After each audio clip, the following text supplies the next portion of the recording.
Aloha, my name is Kanahele, and I come before you as a cultural practitioner in chant and ceremony.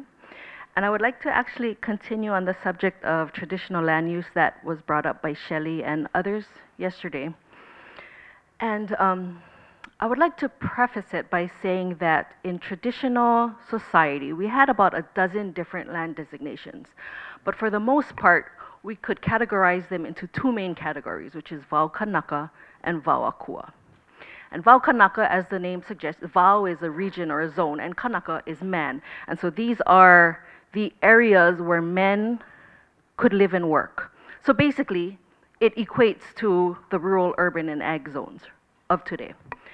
And similarly, Vau Akua is those zones where our Akua are found. Okay, and it equates to what we know now today as conservation land. And these Vau Akua began at the forest line. So for those of you familiar with Saddle Road, that's approximately at the 12 to 15 mile marker. But to understand Vau Akua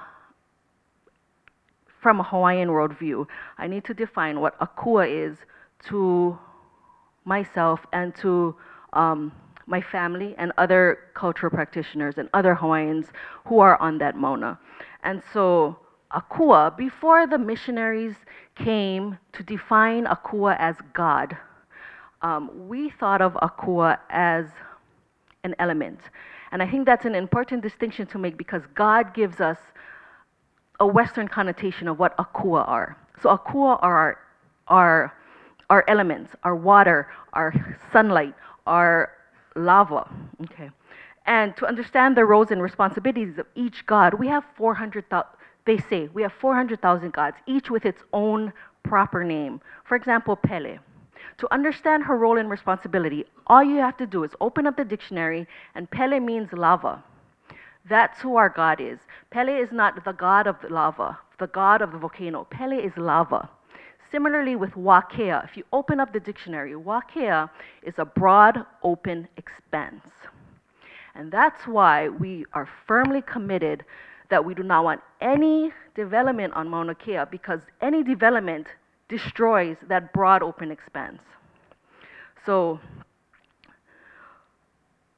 when the Vau Akua, so the Vau Akua, again, as the name suggests, is designated for our Akua, and the Vau Kanaka is designated for Kanaka, we know where we belong in traditional society.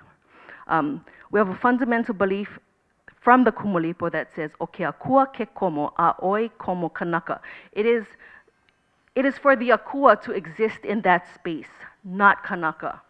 The Akua are our elements. They're the waters that we drink. They're the air that we breathe. They're the food that we eat. We get our life from these Akua, and so to penetrate into that space, that's not our place to go. And I heard the buzzer. So my ending statement, I believe modern man, BLNR, has this arrogance that they can issue CDUPs because we have the luxury of importing goods to Hawaii, Matson, all of these goods we can. But our ancestors, it was a life and death matter. We could not desecrate that area because if we did, we're dead. Where do we get our water from? And so I asked UH, I asked BLNR, I asked this commission to listen, that was the theme of this whole thing, to what we are saying and what we have been saying, and to issue this declaratory order concerning the improper use of Mauna Kea conservation lands. Thank you. Thank you, Chair, and thank you so much, Ms. Kanahele, for your testimony and your words. My first question is about listening. Yeah. And you've asked for people to listen. And you may have heard my questioning yesterday to a university about listening and about community. This commission, docket after docket after docket, hears from the community that we're not listened to, that we have public meetings or outreach. But in most of those instances, we're being told what's going to be done as opposed to an interactive community meeting in which the community really feels that they're part of the process. So my question to you in that regard is, Do you feel that your community has been part of the process and has been actually listened to? No, I don't feel we've been listened to. So to build on the prior questioning from Commissioner Okuda,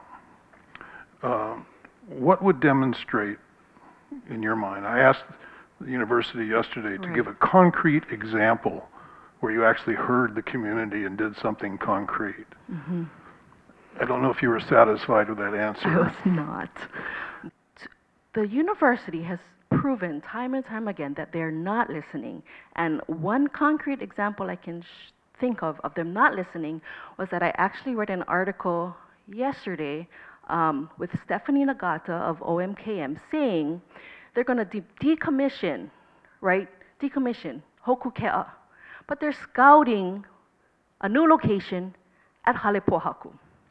So decommissioning Hokuke'a and then putting it back up at Halepohaku, they're not listening that we don't want anything on the Mauna. And then the fact that they're offering us a cultural center up on the Mauna, they're not listening that we don't want anything up there. So, what was the question? I just think they're not listening. The question is, what would be a concrete demonstration that they did listen? What would constitute something positive? Stop putting things up there. Okay. So, Mr. Okuda, Commissioner Akua has taught me to express myself in context, so I'm going to try and do that. I noticed that. 18 years ago, I was not a healthy person, and I moved to this island from New York City. Cool. And I found a home in Waipunalei on the lower part of Mauna Kea, and I became healthy again. And I give a lot of credit to just living on that mountain. Mm-hmm. But I also became acquainted with its enormity, its mm-hmm. size, its beauty, 360. I hear you say, and I've heard others say, we don't want any development anywhere. Mm-hmm. But to me, the mountain goes all the way to the ocean. Yes. Are there locations on the enormity of the mountain that make sense? But like I said, there's Vau Akua and Vau Kanaka. So please expand upon that, if you will. Our vows... In the context of where it would make yes. more sense to do this type of development, but still on the mountain. So our vows are not rigid land zones. They're mostly delineated by the vegetation you can find in each vow. And so Vau Akua is actually the lowest of the sacred vows. Vau Akua starts where the Ohia forest line is. The Mauka Ohia forest line, not the Makai Ohia forest line. So there's Vau Akua. I wrote it down just to make sure. Vau Akua, Maukele, Vau Ewa, Vau Lipo, Vau Nahele, Kuahea, Kua Mauna, Kua Hivi, then the Pico. That's all above. But below that are the Vau Kanaka. And so Kaumana City is, you can say, the boundary of where that Vau Akua and Vau Kanaka is. So anything below that is still on the slopes of the mountain. That's where Kanaka belong.